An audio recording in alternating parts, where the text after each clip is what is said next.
Hello दोस्तों, आपका YouTube channel Maurya biology class में आप सभी स्टूडेंट का स्वागत है। प्यारे बच्चे, आइए आज हम पाँचवां लेक्चर लेकर आए हैं, क्योंकि चौथा लेक्चर तक कंप्लीट था बच्चों। आज पाँचवां लेक्चर के अंतर्गत हमें वासा एफरेंटिया के बारे में पढ़ना है और सभी बच्चे फास्ट में ज्वाइन कर लेंगे, क्योंकि कल हम बच्चों चौथा लेक्चर के अंतर्गत पढ़ाए थे बच्चों क्या स्क्रोटम और विरिसन के बारे में, मानव जनन के स्क्रोटम और विरिसन के बारे में जाने थे। आज हम मानव जनन के वासा एफरेंटिया के बारे में जानेंगे बच्चों, क्योंकि जब स्पर्म बन जाता है तो स्पर्म बनने के बाद वहाँ से कुछ नालिका के माध्यम से बच्चों स्पर्म रिलीज होता है, तो उस नालिका वगैरह के बारे में भी हमें जाननी है। तो आज हमें पहला पॉइंट जो आज हमें जानना है, जो विरिसन के बाद बच्चों, तो वो जानना है वासा एफरेंटिया के बारे में जानना है इस लेक्चर के अंतर्गत। और एक बार प्यारे बच्चे, एक बार सभी बच्चे अपने अपने ग्रुप में इस लेक्चर को शेयर कर देंगे और इस चैनल को सब्सक्राइब कर देंगे, ताकि आप सभी बच्चों को समय समय पर नोटिफिकेशन मिलते रहे। तो आइए प्यारे बच्चे, बिना किसी देरी का स्टार्ट करते हैं आज का क्लास। जो आज का लेक्चर होने जा रहा है वासा एफरेंटिया पर। और वासा एफरेंटिया से पहले हम बात कर लेते बच्चों, जो कल हम बात किए थे बच्चों, उसको हम लेकर डायग्राम में आप लोगों को दिखा दे बच्चों, क्या हम बात किए थे। आइए हम लोग देखते हैं बच्चों।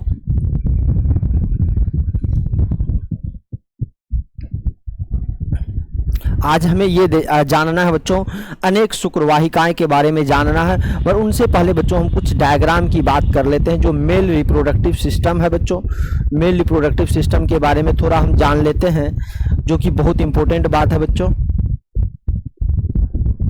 एक मिनट बच्चे,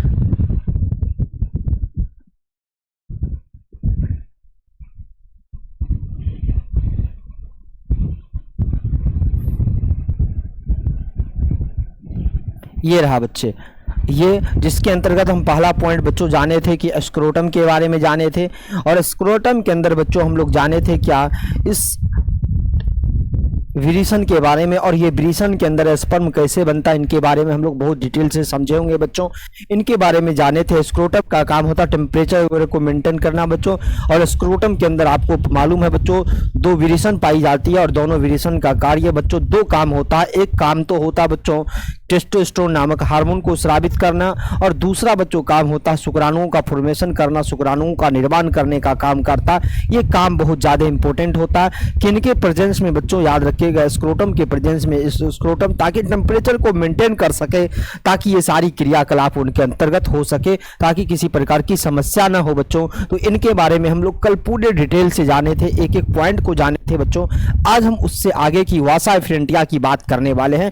आइए प्यारे बच्चे, आज हम वासा एफरेंटिया की बात करते हैं। वासा एफरेंटिया क्या होता है, इनके बारे में हम लोग थोड़ी सी बात कर लेते हैं। ये रहा बच्चों विरिसन का डायग्राम, कल हम पढ़ा चुके थे बच्चों। ये भी विरिसन का ही डायग्राम है, कल पढ़ चुके थे बच्चों। ये सारी बातों को हम डेल्टा टेस्टिस को जाने थे, सेमनीफेरस ट्यूब्यूल्स को जाने थे, या ट्यूनिका एल्बोजिनिया को जाने थे, ट्यूनिका वेजिनलिस को जाने थे, या एपिडिडाइमिस वगैरह को अभी हमें बात करनी है बच्चों। ब्लड वेसल सब के बारे में जान चुके थे। आइए हम बात जो आज करनी है बच्चों, तीसरा पॉइंट की जो बात करनी है, कहता है बच्चों क्या कि अनेक शुक्रवाहिकाएं यानी वासा एफरेंटिया की बात करते। ये 10 से 20 सूक्ष्म नालिकाएं होती है जो विरिसन के अंदर जो पाया जाता है बच्चों। याद रखेंगे, ये 10 से 20 सूक्ष्म नालिकाएं होती है जो विरिसन जालक से निकलती है। यदि आपसे पूछा जाएगा बच्चों, जो विरिसन होता है, विरिसन जालक से एक नालिका निकलती है जो 10 से 20 सूक्ष्म कहे तो बच्चों हम लोग जो नग्न आंखों से नहीं देख सकते, इनको देखने के लिए बच्चों हमें माइक्रोस्कोप का प्रयोग करना होगा बच्चों, क्योंकि बहुत पतला नालिका होती है जो कहाँ से निकलती है बच्चों, विरिसन जालक रेटेटेस्टिस से निकलती है। और विरिसन के पश्चात सतह पर एक लंबी नालिका यानी एपिडिडाइमिस में खुल जाती है। जो एपिडिडाइमिस होती है बच्चों, वहां क्या होती है, ये खुलने का कार्य करती है, क्योंकि विरिसन से जब एक विरिसन के अंदर से बच्चों रेटेटेस्टिस से निकलती है, वहां से निकलेगा बच्चों, तो याद रखिएगा कहां ओपन होगा, कहेंगे ओपन होने का जो जगह होता है बच्चों वो एपिडिडाइमिस में होता है। तो आपको ये बात याद रखना है बच्चों। तीसरा पॉइंट अनेक शुक्रवाहिका के बारे में, कि विरिसन के अंदर रेटेटेस्टिस होती है, वो रेटेटेस्टिस से एक नालिका निकलती है जिसको हम लोग क्या कहते हैं बच्चों, एपिडिडाइमिस में खुलती है। और याद रखिएगा उसी को हम लोग कहते हैं अनेक शुक्रवाहिकाएं बच्चों। क्या कहते हैं, अनेक शुक्रवाहिकाएं। चलिए नेक्स्ट पॉइंट की बात करते हैं बच्चों, ये बात समझ में आ गया होगा आप लोगों को। नेक्स्ट पॉइंट की बात करते हैं। अगला पॉइंट है बच्चों क्या, चौथा नंबर पॉइंट की बात करते हैं। जब हम एपिडिडाइमिस में खुलती है तो इनके बारे में भी हमें थोड़ा सा बात कर लेनी है कि आप प्रत्येक विरिसन में शुक्रवाहिकाएं की बात करेंगे बच्चों। प्रत्येक विरिसन की जब बात करते हैं बच्चों तो परस्पर संलयन करके एक वाहिनी बनाती है। प्रत्येक विरिसन में शुक्रवाहिकाएं परस्पर संलयन करता, आपस में मिलता है बच्चों, आपस में संलयन करके एक वाहिनी पुनः बनाती है बच्चों। क्या बनाती है? एक वाहिनी पुनः बनाती है, जिसे हम लोग अधिविरसन कहते हैं। क्या कहते हैं? एपिडिडाइमिस कहते हैं। क्या कहते हैं बच्चों? एपिडिडाइमिस के रूप में हम लोग इनको जानते हैं। और इसकी लंबाई की बात करें बच्चों, कितना मीटर होगा बच्चों? 6 मीटर लंबाई होती है एपिडिडाइमिस का। आपसे पूछा जाएगा बच्चों क्या एपिडिडाइमिस के अंतर्गत कहां से निकलता है बच्चों, तो याद रखेंगे रेटेड टेस्टिस से निकलता है, जो कहां खुलती है बच्चों? एपिडिडाइमिस में। और एपिडिडाइमिस परस्पर आपस में संलयन करके एक नालिका, ये विरिसन शुक्रवाहिका परस्पर संलयन करके एक नालिका बनाती है, एक वाहिनी बनाती है, जिस वाहिनी का नाम ही होता है बच्चों अधिविरसन, जिसको एपिडिडाइमिस के रूप में जानते हैं। इसकी जो लंबाई की बात हम लोग करते हैं बच्चों, ये लंबाई 6 मीटर होगा। कितना मीटर होगा बच्चों? 6 मीटर होगा। ये प्यारे बच्चे आप सभी बच्चों को याद होनी चाहिए ये बात। नेक्स्ट पॉइंट की बात करते हैं बच्चों। एपिडिडाइमिस के बाद एपिडिडाइमिस के कुछ भागे होते हैं, इसके बारे में जानना बहुत जरूरी हो जाता है बच्चों। क्या है बच्चों कि अधिविरसन के भाग की बात करें, केपुट अधिविरसन, जो स्पर्म गुजरता जिन जिन जगहों से बच्चों, उस जगह का नाम होता है अधिविरसन। अधिविरसन के कुछ अपने भाग होते हैं और उस भागों से याद रखेंगे बच्चों, शुक्राणु गुजरता है, शुक्राणु को मूव करना होता है। तो पहला होता केपुट अधिविरसन। ये विरसन के ऊपर कैप के समान होती है। कैप के समान आप लोग ढक्कन सुन देखे होंगे बच्चों, इस प्रकार के कैप के समान होता है बच्चों, याद रखिएगा, इस प्रकार से कैप के समान होता है। इसमें वासा इफ्रेसिया खुलती है, इसे हम लोग ग्लोबस मेजर भी कहते हैं बच्चों। इसको आज आपसे पूछा जाएगा कि केपुट अधिविरसन को किस नामों से जाना जाएगा, ग्लोबस मेजर भी कहा जाएगा। और याद रखिएगा वासा इफ्रेसिया खुलती है, इसके अंदर क्या खुलती है? वासा इफ्रेसिया खुलती है, क्योंकि वो गुजरना पड़ता तो उसको क्या होता है? स्पर्म रिलीज होता है बच्चों, आगे की ओर बढ़ता है। तो पहला पॉइंट आपको ये याद रखना, केपुट अधिविरसन एक भाग होता है अधिविरसन का। दूसरा होता कॉर्पस अधिविरसन की बात करें बच्चों, यह मध्य संकरा भाग माना जाता है। ये कहां? ये बीच वाला भाग माना जाता है। याद रखेंगे बच्चों, जो अधिविरसन होता है तो अधिविरसन का जो मिडिल भाग होता है बच्चों, मिडिल पार्ट होता है, वहां देखने को मिलता है। ये मध्य संकरा भाग है, इसे हम लोग क्या कहते हैं? अधिविरसन काय के रूप में हम लोग जानते हैं प्यारे बच्चे। किस रूप में जानते हैं? अधिविरसन काय के रूप में हम लोग जानने का प्रयत्न करते हैं बच्चों, और अधिविरसन का हिस्सा मानते हैं बच्चों। अगला होता कोड़ा अधिविरसन की बात जब हम लोग करते हैं बच्चों, तो कोड़ा अधिविरसन की जब बात किया जाए बच्चों, तो याद रखेंगे कोड़ा अधिविरसन यह पश्चिम और सबसे छोटा भाग माना जाता है। यह सबसे याद लास्ट भाग माना जाता और सबसे छोटा भी भाग माना जाता है बच्चों। यदि आपको अधिविरसन का भाग की बात करें तो पहला भाग, दूसरा भाग और तीसरा भाग की जब हम बात करते हैं तो सबसे लास्ट भाग होता है और छोटा भाग होता है। इससे ग्लोबस माइनर कहते हैं बच्चों, जो उसको हम लोग क्या कहते थे बच्चों? ग्लोबस मेजर के रूप में जानते थे। तो इसको हम लोग किस नाम में किस रूप में जानेंगे? ग्लोबस माइनर के रूप में हम लोग जानते हैं। किस रूप में प्यारे बच्चे जानते हैं? ग्लोबस माइनर के रूप में जानते हैं। और यही ग्लोबस माइनर बच्चे कोड़ा अधिविरसन से इसकी नालिका पीछे निकलकर शुक्रवाहिनी बनाती है। एक नालिका बनाती है, जिस नालिका का नाम है बच्चों शुक्रवाहिनी। एक नालिका बनाती है, इसी नालिका से बच्चों निकलते हुए आगे की ओर बढ़ता है और पीछे से निकलकर एक वाहिनी बनाती है। और ये कोई और नहीं बल्कि ये एक नालिका पीछे से निकलकर शुक्रवाहिनी बनाती है, एक शुक्रवाहिनी की नालिका के रूप में आगे की ओर बढ़ता है बच्चों। ये बात याद रखिएगा। ये अधिविरसन के कुछ भागे थे, अधिविरसन की कुछ भाग था बच्चों, अधिविरसन का कुछ पार्ट था। इनके बारे में हम लोग एक एक करके जाने। नेक्स्ट पॉइंट की बात हम लोग करते हैं बच्चों। अगला पॉइंट है दो शुक्रवाहिनियां। अब हम जानेंगे वास डिफरेंटिया की बात करेंगे बच्चों। दो शुक्रवाहिनियां की जब हम लोग बात करते हैं तो आप सभी बच्चों को यह बात याद होनी चाहिए कि प्रत्येक विरसन के पुच्छ अधिविरसन से लगभग 25 सेंटीमीटर लंबी नालिका निकालती है बच्चों। कितना सेंटीमीटर बच्चों? प्रत्येक विरसन के पुच्छ अधिविरसन से, अधिविरसन के बारे में भी जाने बच्चों, कि अधिवेशन का कितना भाग होता है, 3 भागों के बारे में जाने। और 3 भागों के बाद बच्चों जो सबसे लास्ट वाला पूछ अधिवेशन से लगभग कितना सेंटीमीटर बच्चों 25 सेंटीमीटर लंबी नालिका निकलती है, जिसे हम लोग शुक्रवाहक नली के रूप में जानते हैं बच्चों। क्या कहते हैं हम लोग, जिसे शुक्रवाहक नली के रूप में जानते हैं। और ये नली की बात करें बच्चों, कितना सेंटीमीटर की नली होती है, तो कहेंगे 25 सेंटीमीटर की नली मानी जाती है बच्चों। कितना सेंटीमीटर, 25 सेंटीमीटर की नली होती है। ये बात को याद रखना होगा बच्चों। जो पूछ यानी अधिवेशन के पूछ के माध्यम से बाहर निकलने का कार्य करती है, इसके बारे में हमें मालूम चल गया। अब नेक्स्ट पॉइंट की बात करते हैं बच्चों। अगला पॉइंट है 2, शुक्राशय की बात करते हैं, सेमिनल वेसिकल्स की बात करते हैं। ये भी बहुत इंपॉर्टेंट है बच्चों। कुछ पोषक तत्व को देखने का काम का यहाँ इनके अंतर्गत देखने को मिलता है बच्चों। पोषक पदार्थ या संरक्षण प्रदान करने का कार्य करती है कौन, सेमिनल वेसिकल्स की बात करें तो ये एक जोड़ी बच्चों, एक जोड़ी मांसल ग्रंथि थैली के आकार की संरचना मानी जाती है। जो सेमिनल वेसिकल्स बच्चों एक मांसल ग्रंथि के रूप में एक संरचना मानी जाती है। ये जो संरचना होती है बच्चों थैली के आकार की संरचना मानी जाती है, जो मूत्राशय एवं मलाशय के मध्य, याद रखेंगे प्यारे बच्चे, जो मूत्राशय एवं मलाशय के मध्य स्थित रहता है। ये 2 पॉइंट याद रखना है बच्चों। ये स्थित की बात करते हैं, इसका जो स्थान की बात हम लोग करते हैं, तो याद रखना बच्चों कि मूत्राशय एवं मलाशय के मध्य में स्थित रहता है। इसमें कुछ याद रखेंगे, याद फ्रुक्टोज, प्रोटीन और साइट्रेट आदि होते हैं। ये पोषक प्रदान या सुरक्षा प्रदान करने का कार्य करती है। जी आपसे पूछे पोषक और सुरक्षा प्रदान करने वाली जो क्रियाएं होती है, जो हिस्सा होते बच्चों, इसके अंतर्गत जो हम जानते हैं फ्रुक्टोज को जानते, प्रोटीन को जानते, साइट्रेट आदि होते हैं। यह तरल शुक्राणुओं को क्या कर देता है बच्चों, पोषण एवं संरक्षण प्रदान करने का काम करता है। जैसे बच्चों संरक्षण दिया जाता, बॉडी को कवरिंग किया जाता, बॉडी को घेरा जाता, बॉडी को एक सुरक्षा के लेयर में देखा जाता, उसी तरह बच्चों जो तरल शुक्राणु होता है, उस तरल शुक्राणु को सुरक्षा तो चाहिए ना बच्चों, पोषण तो चाहिए ना, ताकि इनको एनर्जी मिल सके, ताकि आगे की वर्क कर सकते प्यारे बच्चे। तो जो वर्क आगे की ओर करेगा, तो याद रखिएगा फ्रुक्टोज, प्रोटीन, साइट्रेट आदि होते हैं, ताकि वो पोषण एवं संरक्षण प्रदान आसानी से किया जा सकता है। तो आपको याद रखना होगा 2 शुक्राशय का क्या वर्क होता है बच्चों, किस जगह पाया जाता है, इनका क्या काम है, इनके बारे में आप सभी प्यारे बच्चे जाने होंगे। जाने आइए अब नेक्स्ट पॉइंट की बात करते हैं। इससे अगला पॉइंट की बात हम लोग कर लेते हैं। अगला पॉइंट है बच्चों 2 स्खलन वाहिनियां की बात करते हैं। अब ये क्या होता है, बात को समझिएगा बच्चों, कि प्रत्येक शुक्राशय से एक स्खलन वाहिनी प्रोस्टेट ग्रंथि से होते हैं बच्चों।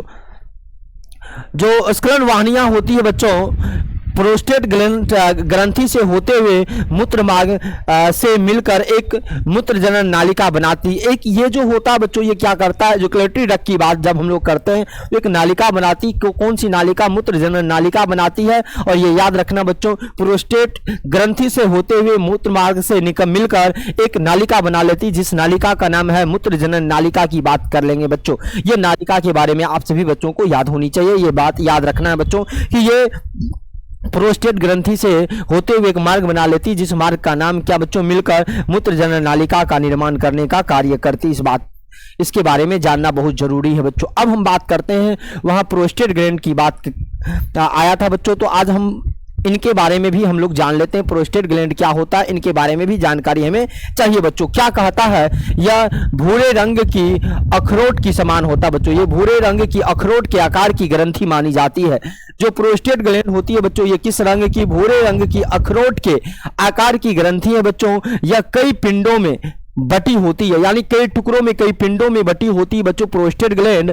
प्रत्येक पिंड से एक छोटी नालिका निकलकर मूत्र मार्ग में खुलती है। इसी से एक छोटी छोटी पिंड निकलकर या नालिका निकलकर आगे की ओर बढ़ता है। वो आगे की ओर जब बढ़ता बच्चों, तो याद रखेंगे मूत्र मार्ग में खुलती है, जलीय, क्षारीय, दुधिया रंग का तरल स्रावित करती है। ये आपसे पूछा जाएगा क्या स्रावित करने का कार्य करती है, तो आप सभी प्यारे बच्चों को ये याद होनी चाहिए बच्चों, क्या क्षारीय दुधिया रंग का तरल स्रावित करता है। और ये याद रखना बच्चों, कौन कहेंगे, प्रोस्टेट ग्रंथि अनेक पिंडों में बंटने के बाद एक छोटी सी नालिका में निकलकर मूत्र मार्ग में खुलती है, और यहीं से बच्चों की जलीय, क्षारीय, दुधिया रंग का तरल स्रावित करने का कार्य करती है। कहेंगे कौन बच्चों, तो कहेंगे क्या, प्रोस्टेट ग्रंथि की बात करें तो ये याद रखना है सभी बच्चों को। नेक्स्ट पॉइंट की बात करेंगे बच्चों। अगला पॉइंट है, अगला पॉइंट है मूत्र मार्ग की बात करेंगे बच्चों। मूत्र मार्ग क्या होता है इनके बारे में भी थोड़ा हम जान लेते हैं। तो मूत्र मार्ग से एक वाहिनी निकलकर मूत्र जनन छिद्र द्वारा सीसन के शीर्ष पर खुलती है। आपसे पूछा जाएगा मूत्र मार्ग होता क्या। यूरेथ्रा की बात जब हम लोग करते हैं बच्चों तो याद रखना मेरे प्यारे बच्चे कि मूत्र जनन से एक वाहिनी निकलता है बच्चों। क्या निकलता है? एक वाहिनी निकलता है, एक नालिका निकलकर मूत्र जनन छिद्र द्वारा कहां खुल जाएगा बच्चों? सीसन के शीर्ष पर खुलती है। ये बात याद रखना है। इसी को हम लोग कहते हैं क्या बच्चों? इसी को मूत्र मार्ग के रूप में या यूरेथ्रा के रूप में हम लोग जानते हैं। तो ये बात याद रखना बच्चों, सीसन के शीर्ष पर खुलती है। ये बात याद रखेंगे सभी बच्चे। अगला पॉइंट है बच्चों, अगला पॉइंट है दो कॉपर की ग्रंथियां की जब हम बात करते हैं तो दो कॉपर की ग्रंथियां मूत्र मार्ग के दोनों तरफ एक छोटी पीले रंग की ग्रंथियां होती है। आपसे पूछे जो मूत्र मार्ग होता है उनके दोनों तरफ बच्चों लेफ्ट और राइट दोनों साइड एक ग्रंथियां पाई जाती है और दोनों तरफ एक ग्रंथियां पाई जाती है जिन्हें हम लोग क्या कहते हैं बच्चों? कॉपर की ग्रंथियां कहते हैं। कौन सी ग्रंथियां के रूप में हम लोग जानते हैं बच्चों? कॉपर की ग्रंथियां के रूप में हम लोग जानते हैं। और ये कॉपर की ग्रंथियां मूत्र मार्ग के दोनों ओर याद रखेंगे बच्चों व्यवस्थित होता है। इसी का नाम होता है, एक छोटे पीले रंग की होती है। इसी को हम लोग कहते हैं बच्चों कॉपर की ग्रंथियां। क्या कहते हैं हम लोग? कॉपर की ग्रंथियां। ये बात आप सभी बच्चों को याद होनी चाहिए मेरे प्यारे बच्चे। नेक्स्ट पॉइंट की जब हम बात करें बच्चों, अगला पॉइंट है, याद रखें कुछ बात इसके अंतर्गत और जान लेना बहुत जरूरी हो जाता बच्चों। यह ग्रंथियां प्रोस्टेट के पीछे स्थित होता है। यह बात भी आपको याद रखना होगा। जो प्रोस्टेट ग्रंथि के बारे में अभी हम जाने, उनके जस्ट पीछे ये ग्रंथियां व्यवस्थित होता उपस्थित ये पाया जाता बच्चों। उनके अंदर जस्ट पीछे उपस्थित होता है, जस्ट पीछे व्यवस्थित होता है ये ग्रंथियां। इसका स्रावन चिकना होता बच्चों, पारदर्शी और क्षारीय होता है। और पीएच मान की बात करें बच्चों तो पीएच मान कितना होगा? 7.2 होता बच्चों। इस ग्रंथियां का अंदर जो क्षारीय या कुछ पदार्थ स्रावित होता है उनके अंदर जो पीएच मान की बात हम लोग करते हैं बच्चों तो 7.2 होता है। लैंगिक उत्तेजना के वक्त यह ग्रंथियां अपना स्रावन करती है। जब लैंगिक उत्तेजना की बात होती है बच्चों, जब सेक्स इंटरकोडिंग की बात होती है तब जाके ये ग्रंथियां उत्तेजना की ओर बढ़ता है और ये ग्रंथियां एक्टिव होता बच्चों। इसके बारे में यह तब जाके अपना कुछ स्रावन करने का कार्य करती है। याद रखेंगे बच्चों कब? जब लैंगिक उत्तेजना की बात करती है तब याद रखिएगा बच्चों ये ग्रंथियां एक्टिव हो पाता है।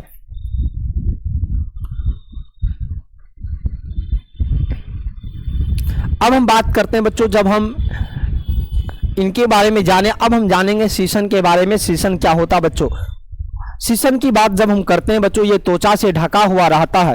ये जो बच्चों सीसन जो होता है ये त्वचा से ढका होता है रहता है। सीसन के अंदर का भाग अत्यंत संवहनीय और स्पिज होता है। और याद रखने बच्चों जो सीसन होता है इससे मूत्र और स्पर्म वगैरह रिलीज होता है जो शीर्ष भाग्य के रूप में जाने जाते हैं। और ये होता बच्चों याद रखिएगा बॉडी का बाह्य हिस्सा के रूप में जाने जाते हैं। और ये बॉडी के बाह्य हिस्सा के रूप में जब हम लोग जानते हैं बच्चों तो याद रखेंगे बच्चों कि इससे यही नालिका के रूप में कार्य करती है जो मूत्र और स्पर्म वगैरह को रिलीज करता है। और ये बात याद रखेंगे बच्चों इसी के माध्यम से फीमेल बॉडी के अंदर याद रखना बच्चों स्पर्म वगैरह को हम लोग ये ट्रांसफर करने के रूप में या फीमेल बॉडी के अंदर याद रखेंगे बच्चों सेक्स इंटरकोडिंग के समय स्पर्म को याद स्रावित करने का कार्य करती है। ये सीसन के माध्यम से ही हो पाता बच्चों। जब सेक्स इंटरकोडिंग होता है तो फीमेल बॉडी के अंदर सीसन प्रवेशित होता बच्चों और तभी ही क्या हो जाता बच्चों स्पर्म रिलीज हो जाता और स्पर्म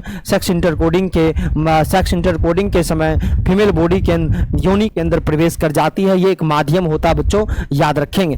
तो हम लोग सीसन के बारे में भी जाने। सीसन के बाद हम लोग बच्चों इनके अंतर्गत जितने भी पॉइंट थे सभी पॉइंटों को एक एक करके जाने। उनके बाद हम कुछ नर जनन अंग के कार्यों की बात हम लोग तो कर ही लेंगे बच्चों। उनसे पहले हम कुछ डायग्राम की बात कर लेते हैं, उनका क्या क्या काम होता, काम को भी हम लोग जानेंगे बच्चों। काम से पहले हम लोग कुछ बात कर लेते हैं। क्या आज का जो लेक्चर होगा बच्चों इसके अंतर्गत हम कुछ डायग्राम के अंतर्गत कुछ बातों को हम लोग समझ लेते हैं।